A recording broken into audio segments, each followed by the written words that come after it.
Yo, what's going on, people? Welcome back to the channel. Welcome back to Saeed TV. We are live for the Straightjacket podcast 257.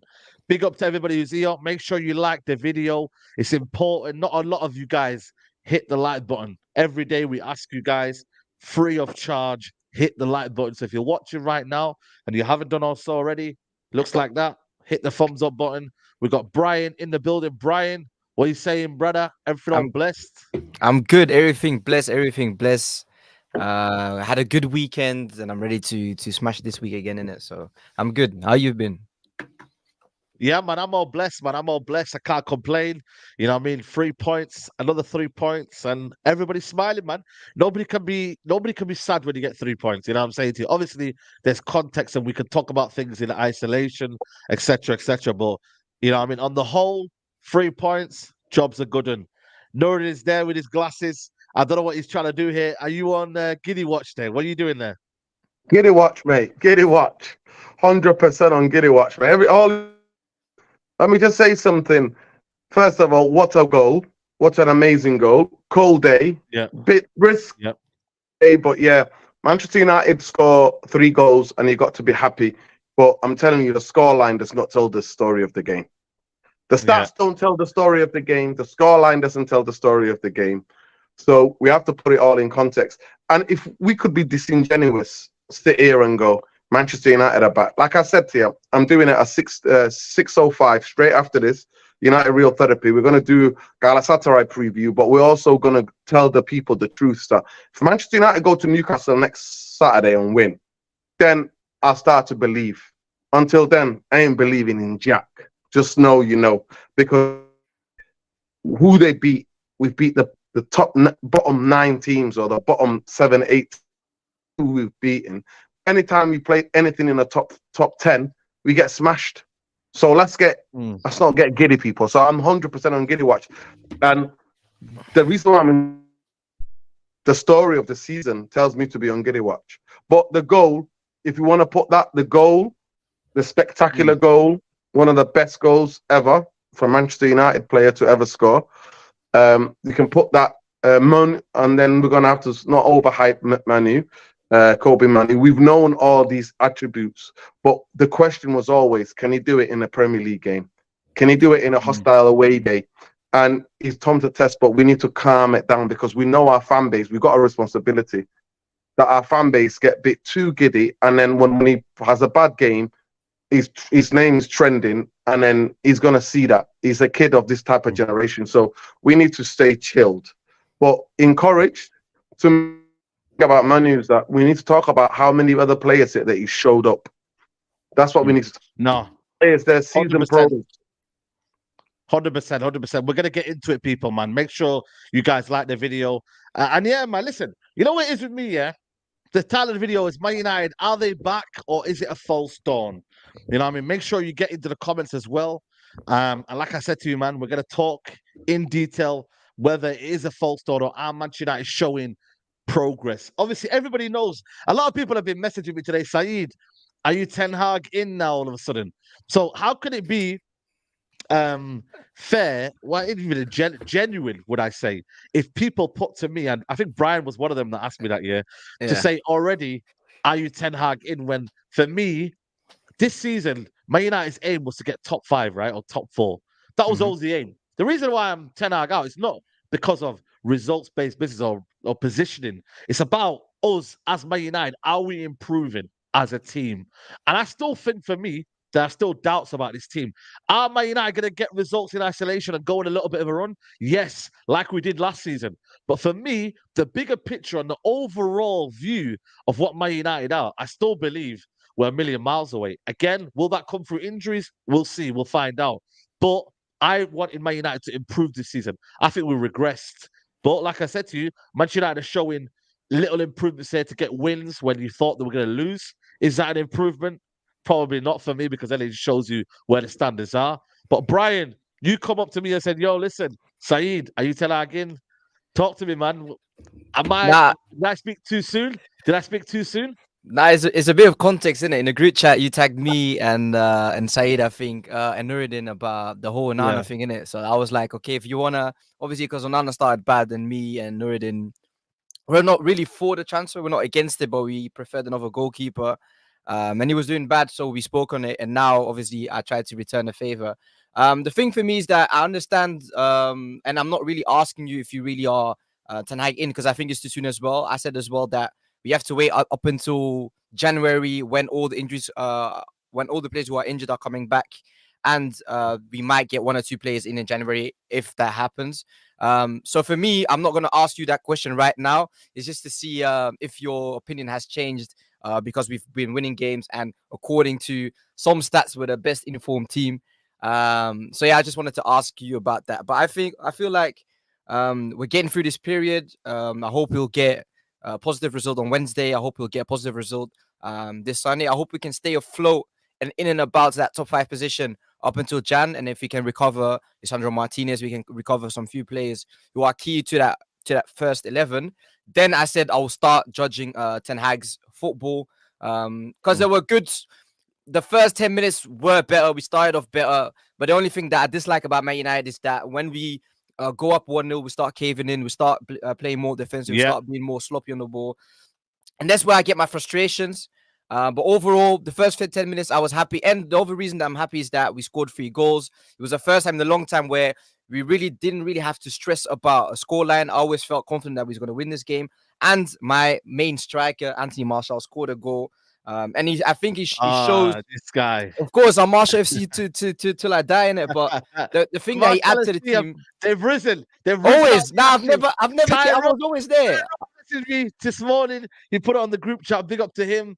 I had Adiwale. Shout out to Adiwale yesterday. He was on the chat. He said Martial have risen again. Always. But listen, I'm happy for you guys, man. I'm never not happy for Martial, but I'm kind of tired of the situation. I get it.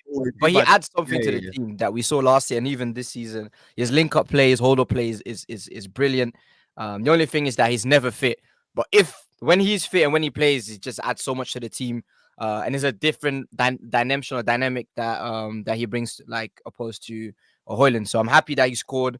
I'm happy that we won. I'm happy that we got the 3 points every move. Yeah, 100%, man, 100%. Martial just rested in. We rise in the winter. Listen, man, I don't know. I don't know about that, man. But Nuruddin, I don't know if you can hear us, yeah. But for me, obviously, the reason why as well, what I mean, it's not all rosy in at Man United as well, is that we've had our worst start to the season. Yes, Ten Hag has got everything back into place, and you know what? It looks like he's trying to get this team back to playing the normal football. But again, I don't think it is really. Nordin, in terms of Ten Hag, how does he go about in terms of playing football? Because he said about Ajax, he said, I'm not here to play the Ajax way. I'm here for results. Well, if it was results, then a lot of people wanted Jose Mourinho out, and he was all about results then. How does he kind of balance the two out? Because, like I said, if he's here for results, then maybe everybody needs to manage the expectation of Ten Hag and what sort of football he's going to play. But in terms of that, where are you at in terms of the performances rather than the results in that aspect? Can you hear me? Yeah, big up, people. By the way, Yeah. smash a like on the video, people. Subscribe to the channel if you're not already subscribed. First thing for me is I'm not buying all this any of this. I watched the game, and for the first 15 minutes we did well, but Everton, they start really well. They start really, really well the first 15, 20 minutes. They're a very good team. They score some of their goals in that first 15, 20 minutes, especially at home. They come out the blocks. So we scored an incredible goal that shocked the whole stadium. And their players were like, oh, crap, what's going on here? And then about 15, 17 minutes, we silenced the crowd. We kept the ball, even though we just kept Arabs and Kobe Manu and Onana. After that, if they had any quality, if we played against any team that had any quality side, we are 3-1 down. We are 3-4-1 down in that because they had chances. I mean, some of the stuff that I've seen on social media after the game is just mind-boggling to me, because that's why I always say some of these people watching the same game as me. It was despicable to see that Everton opening us up again and again at will. That's so easy, opening us up. And if it wasn't for Kobe Manu, especially clearing one off the line, and if it wasn't Onana making, to me, I expect him to make those saves. There's nothing spectacular, nothing that he did for me. I'm like, you know what? Get the Turkish brother in here. Well, listen, let me give him his credit, let me man. just finish. Give him his credit. Give him his credit. Man. Give him his credit. This is where Giddy FC comes in. This is where Giddy FC is like, oh, listen, it was a pretty competent goalkeeping away performance. That's all it was. Let's not get giddy. The reason why all of you are getting gas, because the butterfingers, all the stuff that were going through his fingers and rolling in and shit, that's not happening anymore. It's the same thing about Maguire, because Maguire, people are like, oh, Maguire had Calvin Lewin in his pocket. Did he? Calvin Lewin had 2-3 headers that were point blank range. Yeah, right? Facts. Right? And he could have had a hat. He's on form at the moment. He could have had a hat trick. So this idea of Manchester United being back and no, mate. Like I said, we will see Saturday night in St. James's Park.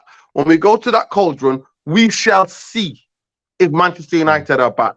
Even that, I want to see what happens against Chelsea. When we start to play the teams in the top 10, which we are going to do in the next till January, we will be playing teams in the top 10. We will see all of this, and all these questions will be answered. Ten Hag is that for me is unsustainable football still side, and I'm a person who doesn't believe getting him out now is going to solve anything. So for me, Erik ten Hag, what he's doing, what his team's playing, it's in terms of connecting balls together. We look like we might have all the teams play and that the captain giving the ball to underconfident Rashford and all that BS. But when we got the ball on the pitch and as a team, we look like a bunch of strangers. So and I can't include Martial. I'm not protecting him. He's not been in the team. He's not been playing. We've not seen him in the last how many games. So he is somebody that's going to take some time to get used to things. Garnacho is somebody who is developing now to start playing games. But in terms of the defense and midfield and the ghost that is Scott McTominay and Bruno Rashford giving the ball away, It was there all to see. And now, don't misunderstand me, people.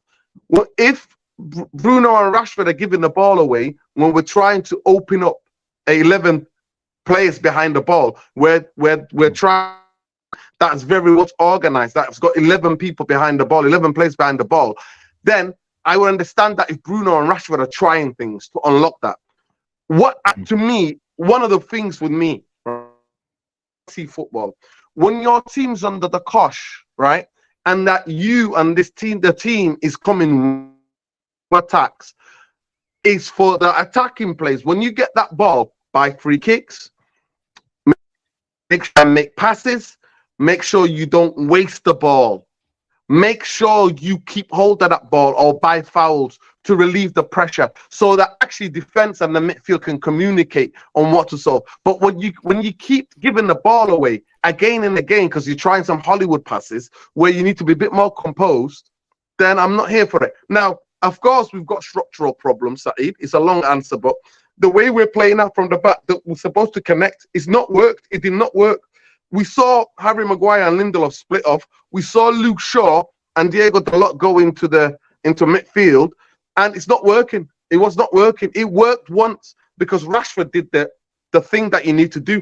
Diego Dalot supported him, was already inverted, crossed to him, and then whipped it across, and then the rest was history. But it wasn't working. We only switched the play maybe once or it was not working. And the second half, we performed a lot. First half was crimes against Manchester United. Same shit I used to see on the Oli, same shit I used to see on the Jose Mourinho. Yeah. No, you know what's mad, yeah? I think for me, ultimately, it depends on how we see football, right? You know what I mean? So everybody right now is happy with getting the results, but in the long term, the football is what needs to improve. And again, like I said to you, if that's coming back from players injured, I mean, Kobe Mino had to come in that midfield and fix it all up in terms of stability. For once, in that midfield battle, I know Onana wasn't available, but for once in that midfield, we didn't look out of place, and that is something that's not happening in a while. So I'm glad Kobe Mino was a prime example of that. But like I said to you, it's about that football getting better. And in the long run, you know, I mean, these can only bring confidence. You know what I'm trying to say? So I listen, right now, United are getting the results, but everyone's saying that this is Man United that's back and title charge and all that, man. That's where everybody needs to relax and calm down. You know what I mean? So right now, like I said to you, Kobe Mino was a brilliant addition. Are you serious? Somebody said title charge. Yeah. Listen, Paul Ince was this morning on TalkSport. Paul Ince was talking about title charge this morning, and they're in the title race. Listen, I can't for me once think that United are in the title. The aim all the way this season, like I said to you, with the squad and the expectations we had this season, was always meant to be top 5 or whatever comes of it, and maybe a trophy. United right now are nowhere near ready enough to sustain a title charge in a minute. Like I said to you, right now, Man United are playing to their capabilities, but they have to have this improvement. And like I said to you, the performances have to improve, Brian, and we'll see where this team takes us. I think so as well. But the thing is, I understand when people say title charge and it's a bit delusional, but I understand where we're only 6 points off the top now, and you've been having the season that we've been having. The players are injured that we had injured, so it doesn't make sense. But I understand when people say that we might be in a title charge. I think we're realistic and we're not good enough to beat the sides at the top. But at the same time, a lot of teams are dropping points. We saw City and Liverpool drop points. We saw Arsenal drop points a few weeks ago. So we see teams left and right dropping points, and then it's not because even with a season, you can play bad the whole season and just peak at the right time and go for it. I don't think we will. But I understand where people might get a little bit excited. Obviously, it's still football, and you don't know how forms change. We don't know. It might just click. I remember years ago, Conte with Chelsea, they started off bad and then they switched their formation and everything clicked and it goes forward. So it can happen. I don't think it will happen with us, but it can happen. So I understand when people say that. I don't think it's going to happen for Man United this season, but you have to be honest. It's only 6 points. And if with a 6 points disadvantage, we see City, and obviously we're not City, but we've seen City last year catch up that deficit. Why not? Why not? I don't think it's going to happen, but why not? Man, like Brian, Always getting giddy, opposite. That's Yeah. Oh, funny. nah, I'm not You know giddy, what it but is though? go on. You know what it is? I feel like there has to be a lot for that upturn to happen. I feel Yeah. like the way we're playing right now, it is passive though. When you Mhm. actually look at it, when we go 1-0 down, we don't have that killer nature to kind of go 1-2-3. Like we let Everton in the game, and that for me is Mhm. something that you can't play around, man. That Mhm. little element there where you allow a team to kind of, and you know what it is as well? It's also like a shift in mentality as well. Like everybody just relaxing. Like, Yeah. why are we relaxing when we're 1-0 up? We should be going for the second, for the third. And that's where my head's at. Like, I want to be a team where, you know what, we end up going for the kill straight away rather than allowing the team to kind of get into grow into the game. Happened at Sheffield United. It happened at Burnley. It happened at Luton Town as well, where they looked like they were trying to create something. I know the Champions League defense as helped well. out, and you know what? Fair play to them. Champions League as well. Yeah, another one. Prime example is the Champions League. Yeah. I don't know. Maybe it's a situation where Ten Hag, I don't know, goes back to the pragmatic style when we are 1-0 up and says, you know what, I'd rather reserve that. But then again, everyone else is still not playing to that level. You know what I mean? Everybody's still emotions. I feel like when these type of situations happen, yeah, is because we're 1-0 up, and you as a team, you need to expect that the other team's gonna give a reaction. They're gonna come for it, and we as a team, we think, oh, it's 1-0 up, and every team's gonna cave in because we're Man United, and they're not gonna push for it, and that's why they get so relaxed and so complacent. And then we've seen it happen a lot of times, especially in the Champions League. We go 1-0 up, we concede in under 5 minutes because we're not switched on, or we don't want to play out in the simple, or we look for the long pass too early. We've done that a lot of times, and I thought actually against Everton that we might push on because I remember Lindelof switching the ball 2-3 times. But then it's the small details. The cross is not good, because even if you look at the goal for Garnacho, that's a bad cross because it goes too far. You're not really hitting someone, and it's a moment of brilliance that brings us into the game. But it's always these last passes. I remember every time we get to the byline, I think we're the only team that can't score from cutbacks because we always choose the wrong player, or the ball's not right, or we don't even finish off properly. So it's always the small details that lack with Man United, and that's why, like you said, we can't finish off games. You can't go 1-2-3 and finish off the game. We have to go first 20 minutes. The second goal was like after 60, I think, and the third goal came in the last like 20. So that's something that we need to improve on as a team. We need to be more of a killer instinct, especially that we know we're a team that are a bit leaky defensively. Yeah, 100%, man. Especially maybe midfield as well, man. Bruno Fernandes, McTominay, man. You know what I mean? I don't know what they're on as well, man. These guys, man, honestly, man. And then you got Rashford as well, playing to play against us. You know what I mean? Like Rashford's form again, terrible. I know we got the penalty, and that might help him as well. But certain players in the team, we're still watching them. You know, we're still watching them. People say there, why Bruno hate? Listen, man, he needs to improve, man. His overall game for me needs to improve, man. And today, I seen a comment today saying, Garnacho needs to do better. Apart from the goal, he needs to do more. I'm saying, man, I don't know what you're saying. For me, you need to do more. Because for me, with Bruno Fernandes, yeah, as a midfielder, when you actually look at it, he doesn't provide you enough baseline in the midfield. Like what we want from Bruno Fernandes, he doesn't give it you. Yes, he got the assist yesterday, but taking care of the ball, making sure technically you're sound, not losing possession, and making us go on the back foot. Like simple things for me from Bruno Fernandes' game. It's like we're never going to see that, and I'm like, can you just do your job, please? Are you watching Kobe Mino and the way he's playing and the way he's so calm in possession? Can you do that, please? If you can do that and simplify your game like that, I think nobody would be arguing with Bruno Fernandes. But Kobe Mino embarrassed Bruno Fernandes and McTominay. And McTominay is another one as well, hiding through the game as well. Relax. When you're in that midfield as well, like make sure you're helping Kobe. It looked like for me, Kobe Mino was helping them. And he's not even a senior pro. You know what I mean? So that for me has to change, man. Facts, You know, facts. It was honestly that's what the most telling thing was. Listen, we know about Kobe Monosati. We've watched him in the youth team. We've seen the composure. Yeah. We've seen that what he's added. Obviously, he's turned 18. You know, I mean, he's growing into a man now, and he's worked on his strength and conditioning over the summer. Obviously, it happened. He got that injury, but it was crazy at times when I looked at it. He's so good at vacating because obviously Diego Dalot and Luke Shaw were basically bombing on, and he was taking times to basically go to their either side to protect the fullback, to go into the fullback. And then I'm looking at where is Scott McTominay?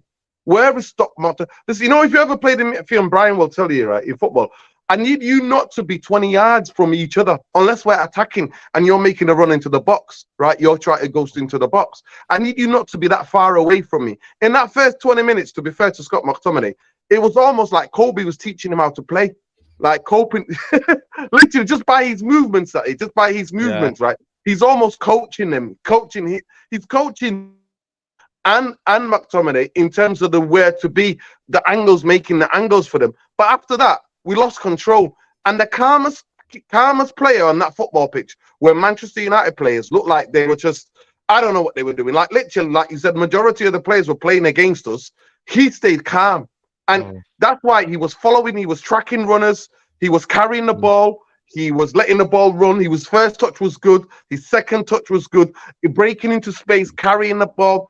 All of the things that we've seen in the youth team side. And to just let people know, he can also play as a number 8. He's actually, I think he's a number 8. I don't think he's a number 6, but he's so good tactically and really good at taking on information that he can be a number 6. And he also, when the youth team at times or the second or the reserves, he plays as a number 10 when they need more creativity off the pitch. It's like it's surreal. You watch him and Dan Gore, they play the brilliant partnership. Yeah, and I'm not gonna lie to you. Yeah. I swear to you, Saeed, I would not mind Dan Gore instead of Scott McTominay. Dan Gore would have done more and gave us a bit more control and a bit more base in that midfield than what Scott McTominay was doing for large parts of that game. And that's not just on Scott McTominay, hey. Scott McTominay has been the helter-skelter kind of guy who's bringing that Fellaini energy. You know what I mean? Fellaini energy where the ball's in the bounds and then he gets something on it. Sustainable. That's not sustainable, that football. That, put it in the mixer. That's what Scott McTominay is good at. But in the first 20 minutes, he was good at driving with the ball, composing, helping, the good partnership. After the first 20 minutes, I don't know what Scott McTominay was doing, especially positionally. It was really weird because he was so far up the pitch and Bruno was a lot deeper. And I'm like, nah, it's the other way around, mate. It's the other way around. Yeah. Yeah, it's the other way around. So we can dissect the game. We don't just chat shit here, people. We dissect the game because we remember what we're watching. For me, look, especially when we're under the cosh, this Harry Maguire, Linda Soft, they were getting bullied right, left, and centre. And I'm telling you, if Everton had any more composure in that first half, they could have gone in half time 3-1 up. Would any of you's gone? Would you be like? Would any of us be shocked if they went? No, going into the break. No, none of us would be. None of us would be. At the end of the day, Manchester United had 6. I think it was nine shots or six shots on goal. And so maybe 4 on target we had, and 3 went in. They had 24 shots. That's the most Everton have had and lost at home. Yeah. So at 100%. The end of the day, where Giddy FC is getting a bit giddy about the goal, we can get giddy about Manu's performance. But that was it, people. That is it. And honestly, Saeed, you took the words right out of my mouth. When I heard Bruno Fernandes saying, "Oh yeah, Kobe, sorry man, he's not a great player. He's got potential. I need more from him." I'm like, Bruno fucking Fernandes, look in the fucking mirror. Look in the mirror, man. Look in the mirror. What's his helter-skelter stuff? Nah, mate, no, Brian. He got bullied, mate. Calvin Lewin bullied him, mate. Why have you got a what do you call it, a shirt with Lindelof on the back, man? What has got to you there? United played Burnley, innit? United played Burnley a few months ago, and obviously my friend plays for Burnley, innit? Benson, and he got me a shirt after the game. Yeah, he got me. So that's the actual match shirt. Yeah, that's the match shirt because your brethren. Yeah, because your brethren plays for Burnley, don't they? Your brethren, yeah, man. Burnley not doing well, man. They're in trouble, man. They're in trouble. Actually, Saeed, my heart broke for them, man. They played honestly. They played so well. And West Ham robbed them. West Ham scored like 2 goals in 6 minutes, something like that, and robbed them. Well, by clear definition, for 80 minutes of that game, there was only Burnley in it, and they should have had 2 penalties. 2 penalties. Should have had 2 penalties. Yeah. There should have been a penalty before they got the actual penalty. Yeah, 100%, man, 100%. You know what's crazy? Yeah, I want to give Onana his credit. Obviously, he's now got a couple of clean sheets now, Onana. Saeed, I don't need to speak too soon. Champions League Butterfingers comes out. I don't need to speak too soon, man. You know what now? Because you know what it is? I want to give him some credit because a lot of people are giving him some slack. I'm not saying he's back on Nana, yeah, but I want to give him some credit because a lot of people have been. I for 1 year, I come out of Bayern, yeah, and I was like, saying to myself, you know what? Onana, I don't know what we signed, you know. I really don't. I'm worried. I'm worried here for him. But I did say as well that, you know, you've got to give him patience. Onana yesterday, for me as well, his positioning was good yesterday. His playing out from the back was very, very good yesterday. And it was calm as well. I'm not saying Onana's back, but I want people to give him time and also not write him off because a lot of people have written him off already, man. Give Onana time, man. I think for me, you know, he will grow into that confidence because he's not a rubbish keeper. Everyone just thinks he's a rubbish keeper, but the Premier League has been a reality check for him. It's been a reality check for him. But like I said to you, Onana, I know you two especially were going in on him at the start of the year. But for me, you got to give him some credit, man. Brian, man, I think for me, he's come in and you know what? He's faced adversity, but he's slowly growing into his role. And what I like about him as well is that he's acknowledged his mistakes and he's actually working on it now and he's becoming a bit more confident in that regard. But of course, like I said to you, you can't speak too soon because there's more tougher tests to come. But Onana, since I would say, I don't know how long would you say last he's 4 or been 5 doing games. well? Yeah, I think Yeah. after the game Copenhagen when he saved that penalty. Yeah. But I remember a good friend of mine is a massive Ajax fan, and he told me that Onana always starts bad off at clubs, and then you'll grow into it. But the thing that I said and the thing that that bothers me is that we get a goalkeeper and we get him because of his footballing abilities, and we've seen it. It's not to be disputed. He has them great. But I want the basic saves. I don't need spectacular saves. If you can have them, like the one against Haaland, then that's fine, and I appreciate that. But can you give me the basics? And the one against Bayern Munich, just a lot of shots this season where he should have saved them. That's why I get disappointed. But obviously, I'm happy that he's improving. There were a few saves yesterday that I was a bit scared of because I know what he's done before. But he's growing, he's getting better. The only thing that makes me a little bit scared is because it's AFCON coming up soon. We haven't seen a second goalkeeper yet, so we don't know what he brings to the table. We don't know what he brings, but Onana's improving. He's getting better. He's getting more confident, and like you said as well, that he's taking responsibility for his mistakes, which other players wouldn't do. But that also annoys me a little bit because you can say 3-4 times, my bad, it's my fault. But at a certain point, you want to see a development or you want to see an evolution. But he's doing that lately.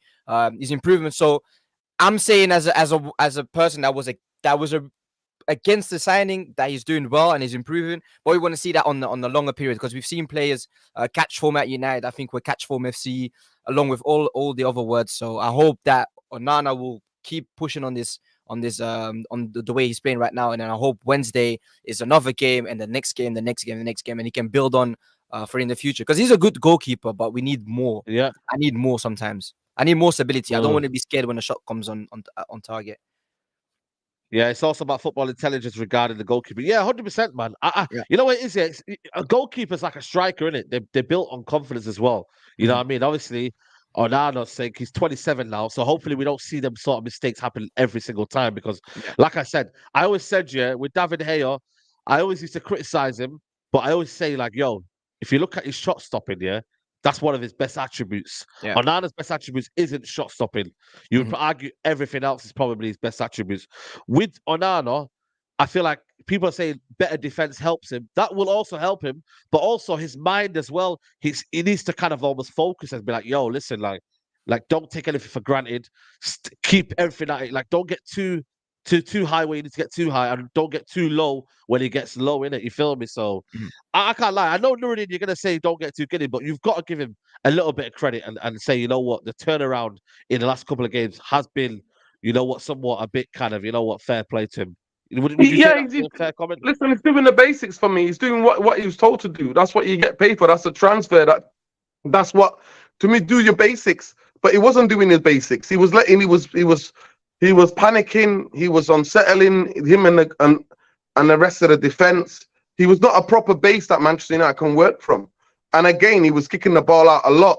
But then I understand because the way that whatever they train to try to get out and to play throughout the 6 players at the back, that wasn't working.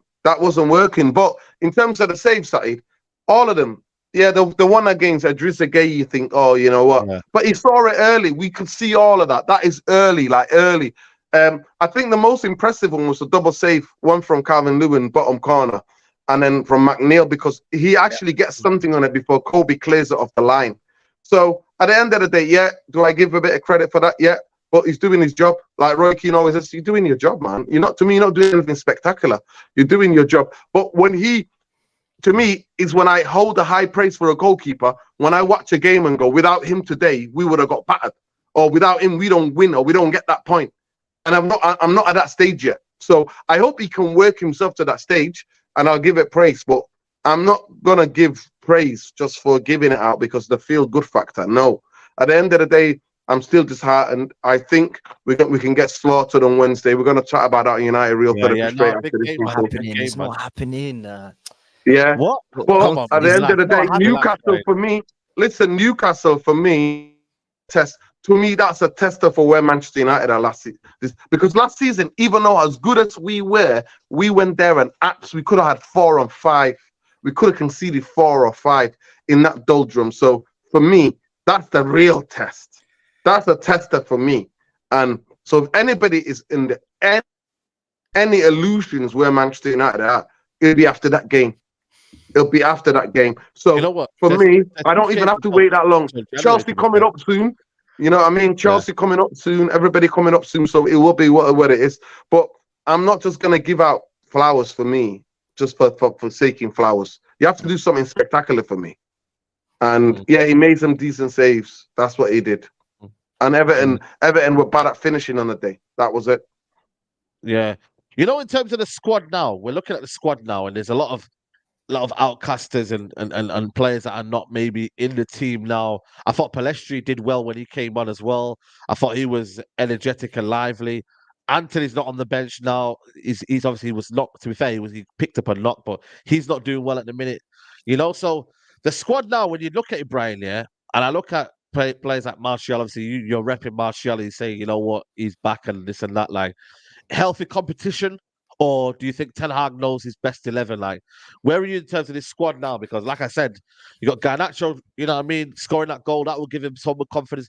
Rashford's playing with bad form. I don't know why the manager's keeping persisting with that, to be honest with you. In terms of the squad now, does Ten Hag know who's really there? Because I think he said something about players having to perform. There's a couple of quotes where he said, you know, that's the standard that you've got to set yourselves. What do you mean? What do you think he means by that? I'm a bit scared of Ten Hag because I remember him saying somewhere this week that he wants to use 13, 14 players in the future. And I'm like, which 13, 14 players you want to use? And that's one of your main issues that we had last season, where you've been overplaying players. And then you look back at the last 2 preseasons that we had with him. Every time he played a game, it's clear who's his first 11 are. Last season, it was Eriksen, Casemiro, and Bruno. This year, you saw it from the get-go. It was Mason Mount, Bruno, and Casemiro, because Kobe Mainoo obviously got injured. So you can already see who he wants to work with. And even this season, Martial only got a start, obviously, against Crystal Palace in the Carabao Cup. But then now, after Holland got injured, so they only get chances when certain players get injured. Same thing with Harry Maguire. He came in when Varane got injured. So that's something that I don't like about Ten Hag, is that he has his starting 11, and no matter what's happening, whether they're in form or they're not in form, he keeps playing them, because that's how his idealistic 11 is. I would like for him to see to rotate more when it's needed. Obviously, don't rotate for the sake of rotation. I don't like that, but rotate when it's needed, because we've been playing a lot of games up until now. Same thing with last weekend with against the Everton game. Dalot plays. You start with Shaw, which is fine, but then you take off Shaw, you put Dalot to the left back, but you got Reguilon there as a real left back. So then for me, you can say either you take out Dalot and you put in Wan-Bissaka. So that's something for me that he needs to improve on, is making his choices with his starting 11, and don't make it as obvious or as bait that we all know who's going to start, or we all know who the first 9 players on the sheet is going to be. So I hope that he's going to rotate more in the future, but I don't see that happening. And when he said, I want to go to a squad where I'm going to use 13 to 14 players, I'm very scared, because we saw it last year. People were burnt out, and he's going to do it again this season. And that's the one thing that I say, and that's the one thing, because we can be critical of a manager, that's where he needs to improve and learn from his mistakes. And I don't feel like he has learned from that mistake from last season. He thinks last season we got top 3, so that must have been formula that worked. But we've all seen now this season got 9 injured players. So if you want to work with, if you want to work in a universe where you use 14 players and 9 of them get injured, who you gonna play? And then you have to go to players that never played. So he needs to do that. He needs to rotate more. Even Hannibal, like he played 5 minutes yesterday because there was no other midfielders. That doesn't make sense to me when he's your boy 5 weeks ago. So that doesn't make sense. Yeah, it's confusing, isn't it? It's confusing as to what Ten Hag's. Yeah. Let me just comment on this. Let me just comment on this. To me, that's like get my P45 kind of talk. When I heard that about he only wants 13, 14 players, on what planet? In one of the most physically demanding leagues in the world. In one of the most, like when you've had the most of your players being decimated because you played them to death last season. For me, he looks like when I hear stuff like that, I'm like, is it lost in translation? And then I'm like, no, it's not, because it's coming out of his mouth. And I look at him and think, you just want to get the sack, don't you, bro? You just want that payout. Because to me, it's ludicrous. This ain't the Eredivisie, fella.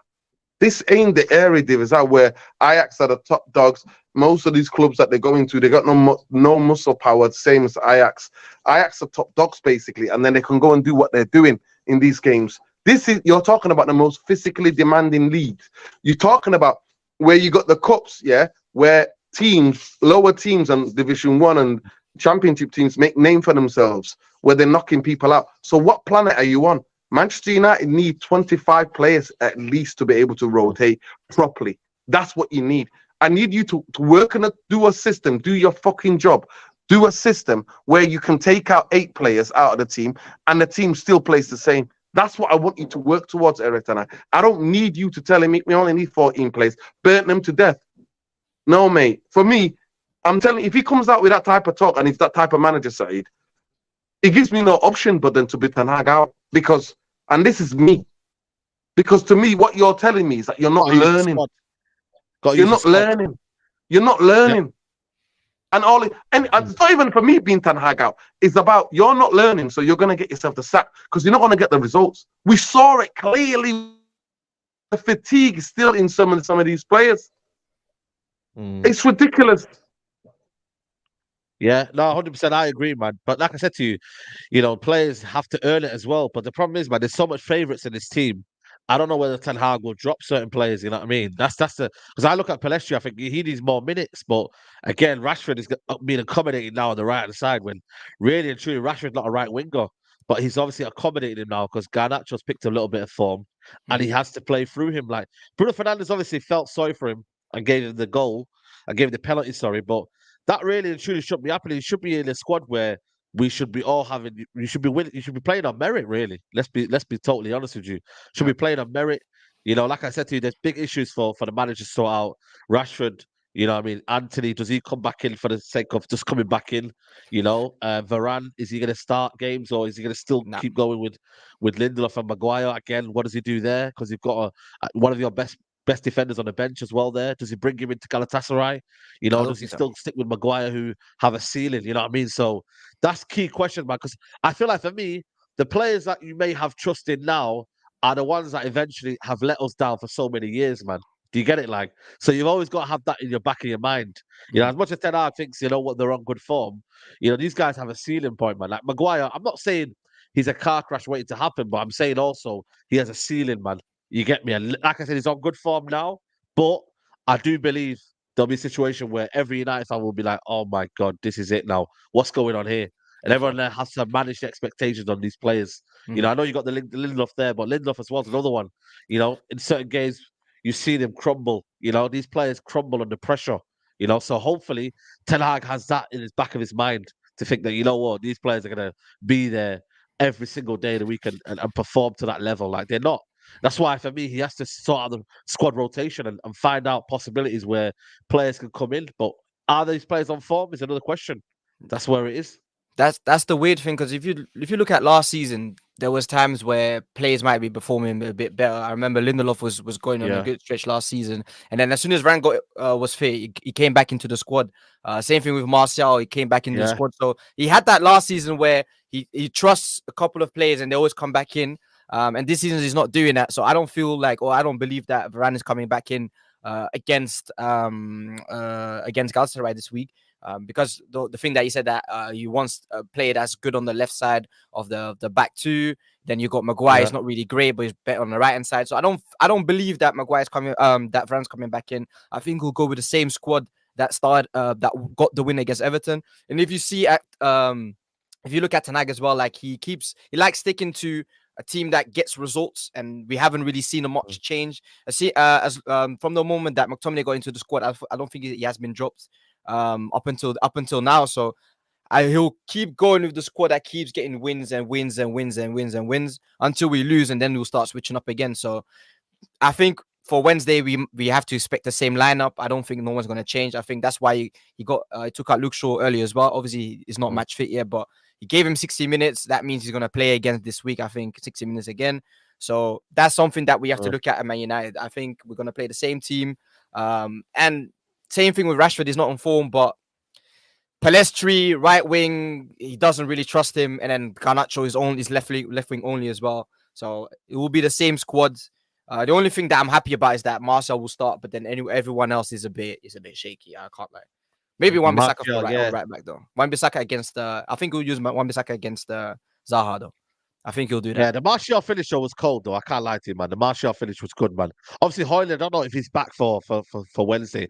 I doubt he's back. I don't think Rashi's suspended. Yeah, Rashi's suspended. Rashi's suspended. Yeah. That's true. So he probably will play Garnacho and Palestri, unless Anthony's back in and then Anthony comes in. I don't know, but I would start Palestri, Garnacho, and Martial. But again, I don't know where it will be in that kind of regards. You know what I'm saying? So, but the thing is for me though, with Martial though, you have to again manage him as well. You have to also manage Martial as well, because again, he's an injury waiting to happen as well, because you know what I mean. He's another one that you kind of have to relax with him as well. So I don't know, man. Martial for me, one thing I like about him in terms of being up front though is his ice cold. Like in terms of in the box, he's a good finisher. Like people need to give him that kind of credit. Like I'm not saying that his overall game is unbelievable, but inside the box, there's not a better finisher than Martial in terms of where he is in the box. Again, it just depends on whether he's in the box often. That's the problem with him. He doesn't get in the box often. Yeah, he's always around a lot. in and around.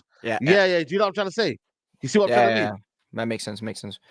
But yeah, the thing is, Martial is finishing inside the box. I remember a few years ago we said that he was the best finisher at the club, and then someone else came in, a younger player. He was great at finishing as well. But with Martial, the thing that I liked about him the most is that he plays the easy pass. So when he sees a simple pass, he's going to play. He's not going to overplay it.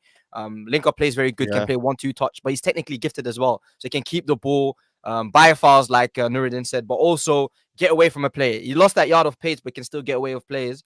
And he has that vision. I remember 2 years ago, last season as well, him and Rashford, they link up great. Him and Bruno, they link up great. And I think even when he plays, and we might even play Højlund and Martial together, he's someone that will find, because he knows the runs that Højlund's going to make, and he knows what type of pass that you need to give. Yeah. So that's why I think Martial's crucial. And it's a bit sad because it's someone that has been at United for so many years. He's been injured so many times, but it's still someone that we say he's crucial to our squad because we don't have players that step up in other positions. But he's a very good player. Very, very good. Injury waiting to happen. Injury waiting to happen, man. I'm not getting excited about it. I've seen this movie before. I've got the T-shirt. I've ate all the popcorn there is to eat. So I'm not getting giddy or getting overexcited about Martial. He is somebody who can hold up the ball. I agree with Andrew Ellis. Pick up Andrew Ellis when he says, actually, we're going to talk about it in United Real Therapy, but I would actually play Højlund on the left if he's fit. Sorry, on the right. Left. And then on the right. Yeah, on the right. Yeah. And then play Martial down the middle. And I actually think that he would link up with him better up the pitch. Those two can link up a bit more. Yeah. I really think that they could play together. But I'm not getting my hopes up about Martial. No chance. The funny thing is, though, he's only like 28. That's the funny thing. He's like 27, 28. He's still young. 27, 28. But he plays like he's 36. His that's the thing. 36. Yeah, his body has broken down. But if he can stay fit for the last 3 years, let's go, man. If he can if this is a period where he gets fit and he doesn't get injured after this period, because it should be in his physical prime right now, then I'm all for it. But like everyone says, and I know he's an injury waiting to happen, but I always put a candle up, and I hope that he gets fit, because he's such a good player, and he's something that we lack. So he's someone that we lack up front. Yeah. You know what? You know what it is with me with Martial. Like I said to you, obviously everyone fell in love with the fact that he was such a player who played better with others. He protected the ball better. He was someone that I think for me, you know what I mean, like was such a joy to watch. But obviously his body's broken down. That's why when people say to me, play him on the wing and he'd be better, like I was like, nah, man, left wing Martial, that's not gonna happen, mate. That's done What and we will dusted. see though is that Højlund is adaptable to play on the right. Like if you watch him at Atalanta, he played on the right most of the time, or at least half of the time he was there. He was on the right hand side. So it's an area where he can actually play and he can actually perform. So Højlund is someone that, again, like I said to you, maybe him being on the right hand side, Højlund, might help his form as well. The fact that he doesn't have to worry about, I know it was with Højlund as well. Yeah, most of the time he's actually being so physical and maybe fending off so many people that he forgets about his own game. And the players forget about his own game as well. But maybe if he's on the right hand side, he can actually cut in a little bit more. He can be actually a wide forward and be like, you know what, it's okay. Because if you look at Salah as well, Salah is scoring a lot of goals on that right hand side. And people think, oh, well, he's not a striker. How's he scored nearly 200 goals for Liverpool? But if you look at it, a wide player, it's not necessarily a wide player anymore. They're an inside forward. They're an inside forward. 100%. Not, Yeah, 100%. I think we've turned him into a WWE wrestler, WrestleMania. That's what we expect from him now. Every time we play, because we hoof the ball up to him and go, okay, battle for it now, like it's some wrestling match or UFC match. That's what we do to him, and we don't get any quality around him. To be fair, at times in certain periods in the games, he's just been short, physically short, like getting into the end of things. But we don't. It's a graveyard shift. It's always been a graveyard shift under Jose, under Oli, under Ten Hag as well. It's a graveyard shift. We don't score enough goals. We don't create enough. We don't sustain possession of the pitch. And it's clear for everybody to see. This is not just a one-player problem. It's a systematic problem, structural problem. It's a team problem. So we have to wait and see. But I definitely would play him on the right and put Martial, because the more better you have people that can connect and hold the ball up, the better. And especially people that you can play off, coming in on his left foot off that right wing. You know what I mean? Martial, like Brian said, is the type of guy that will flick you a quick, just a 1-2 there, flick it around the corner for you to take a shot off on your left foot. And that's what we need. We need people who can connect. The more players you have who can connect up the pitch, the more opportunities you're going to create, the more goals you can score. But we don't have that. We have our captain who's like headless chicken. To me, what I saw yesterday, what's disturbing about Bruno, just to take it back there, was that, did any of you see that bit when he went back into the Luke Shaw position, where Luke Shaw inverted, and he dragged the ball with his right foot, flicked it up, and then volleyed it out of play with his left foot? Well, Onana was just free there to give the ball back to. It's it's crazy. So for me, we just need these players up the pitch to be able to connect. And I'm not lying to you, I was so happy to not see Anthony. I'm so glad that he's injured or whatever it is, because he looks like he can't. I don't think he's even in that form to be able to play for Sunday League team. Forget about Manchester United. And I'm genuinely looking forward to watching the game without Rashford, because I just see that he's being shoehorned into the. Yeah. So without him, maybe I can enjoy a bit of the game without Rashford. I know that sounds weird, but it's the facts. I'm just drained by Bruno and Rashford. I genuinely am. And Bruno, by the way, if he gets a yellow card in the next league game, he's out for a game. And I can't wait for that either. Win or lose or draw. I can't wait for that. Wow. No, because listen to me. No, listen to me. This is what the club. This is what Ten Hag's doing to me, where I'm genuinely looking forward to games without both of them. Because the idea that we play through them, to me, just shows me we can't play through individuals. We got to play in a team, in a system. Because I know playing through individuals, it's always subject to their form and confidence. And I don't want that. I want to play system. Yeah. I don't give a damn who you are. I want you to come off, to be subbed. Like, Bruno, is he ever going to get subbed? Is he ever going to get subbed for a bad performance? Get the fuck off the pitch. Like, this protection, I'm just sick of this. Ten Hag, the biggest fucking protection for Rashford and Bruno. And I understand why a lot of people are Ten Hag out. And there are a lot of people who are Ten Hag out because of those two players. A lot of people I speak to are Ten Hag out because they're like, you're building your team around two individuals when you know that everything in our game is subject to their form and confidence. And that's unsustainable. Yeah. Facts. No, you know what? It's spot on, man. That just shows you get me. Like that's one thing that I think whoever comes into the football club, whether it's Ineos, whether it's Jim Ratcliffe, or whether it's any other owner, they've got to make sure this team is built to succeed with a group of 11, not two individual players. And like I said, I think Ten Hag has been lenient because he's seen the impact of them two players within the fan base. He's seen the two impact of these players, even with the goals single-handedly scoring. You know, United as a whole hasn't been playing as a team. You know, it's always been individuals carrying certain games and certain teams and whatnot. Like that's what it's been. And I feel like Ten Hag, he needs to assemble a team that's ready to compete because we want to be seeing that the whole team is scoring 10 goals or say Anthony scoring 10 goals or whoever's scoring 10 goals. The goals need to be divided, man. They need to be divided. That's what top teams do. Look at Man City as well. I know Haaland scores unbelievable goals, but you got goals chipped around everywhere else. Foden, Doku, there's goals everywhere else. If it's not the one defenders scoring goals, the defenders coming up for the set pieces.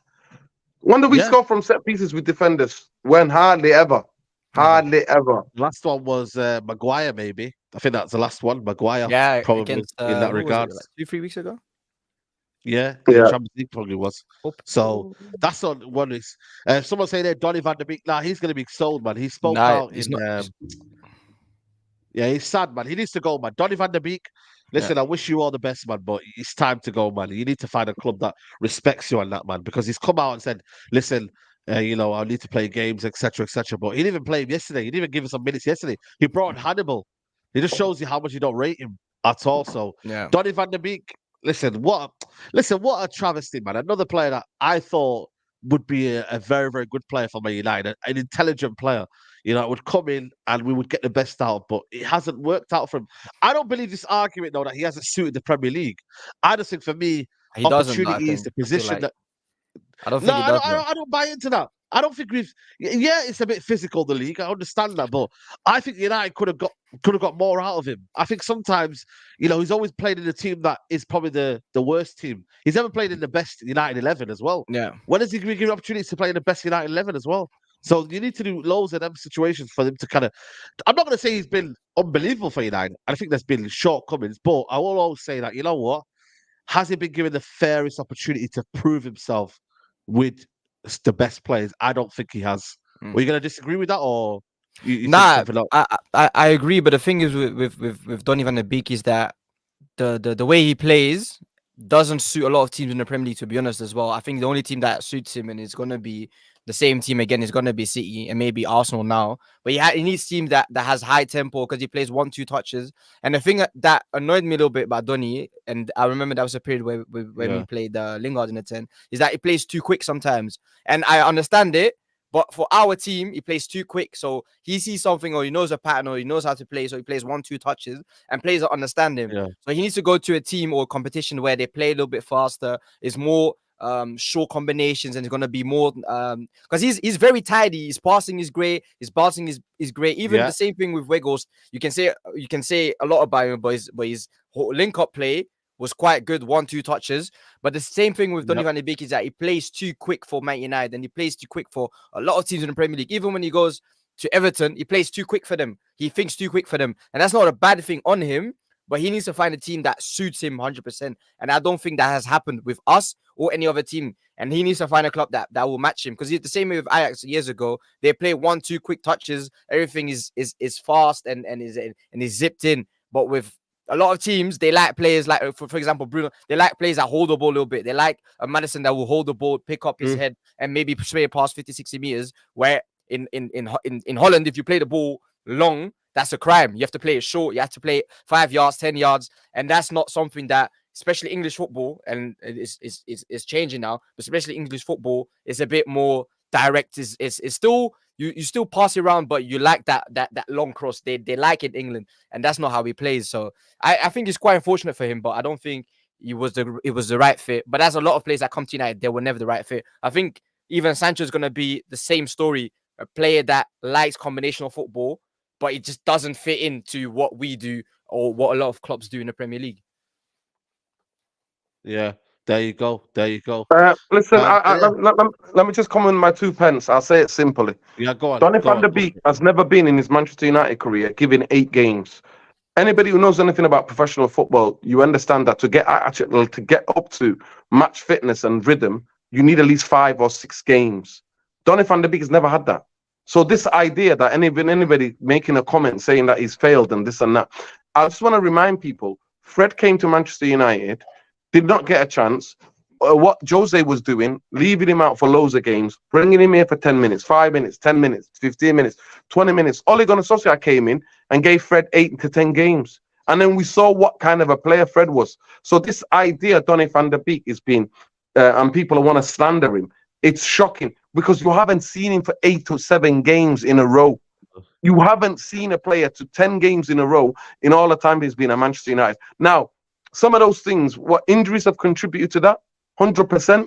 But other times, his managers picking like Fred and McTominay and thinking they've got more physicality. And that's not the truth. Donny van der Beek, I've seen it in games. I saw it in Old Trafford where he can mix it with the best of them. He can mix it, the physicality. And that's not true at all. If you looked at his running stats at Ajax, was up there in terms of work rate, in terms of miles and minute and miles covered. He's up there as anybody in Europe. So this idea that he can't, no, I agree with Brian. Yes, the short passing. And what is actually damning, it shows that he's too good for Manchester United. Donny van der Beek and the likes of Jadon Sancho is the type of football that majority United fans want to see at Manchester United. But instead, we have donkey players who are just rush it, hoof it and rush. That's what we have. And that is unsustainable. So we're actually talking bad about the only true footballer at this football club that actually can play the football the way it needs to be played. This is a guy that scored goals. Valencia, Real Madrid, Chelsea, Spurs. Are you kidding me? No, it is pure football what he's played. So for me, I say it and it's obvious for everybody, he's cursed. Something happened with his thing. He must have run over a cat or something. I don't know what he's done.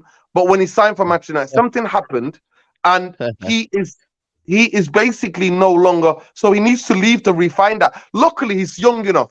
He's lost 2 years, but he's young enough to rediscover his form. He's still, what is he, 24? He can still 25, 25, 26, yeah.